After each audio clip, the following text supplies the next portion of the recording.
அப்போ மறுப்பு அறிக்கையாவது வெளியிடணும்ல, ஏன் இன்ன வரைக்கும் வெளியிடல? இல்ல அறிக்கை விடுற அளவுக்கு இந்த கூட்டணி பேச்சுவார்த்தை நடக்குதுன்னு சொல்றதோ, இல்ல வந்து பேசிட்டு போனாங்கன்னு சொன்னா பண்ணலாம்.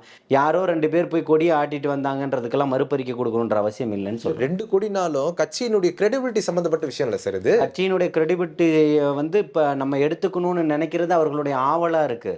இது நமக்கு கிடைச்சிராதான்னு இருக்கிறது. அவர்களுக்கு எட்டா கனியா இருக்குது. புரியுதுங்களா? அது தமிழக மக்களுக்கு சொந்தமானது. ஒருபோதும் இந்த மாரி அடிமை சாசனம் எழுதி குடுத்துட்டு, ஒன்றிய அரசோடு இன்னைக்கு மண்டியிட்டு கிடக்கக்கூடியவர்கள்ட்ட போய் நாங்கள் தலைவணங்கி தமிழக வெற்றி கழகம் ஒருபோதும் மண்டியிட்டு போய் ஆட்சியும், அதிகாரத்தையும் கேட்காது. அதுக்கான எங்களுக்கு ஒரு வாய்ப்ப குடுங்கன்றதையும் போய் நிக்காது. மாற்றத்திற்கான கட்சி, மாற்றத்திற்கான கட்சி, மாற்றத்திற்கான கட்சி.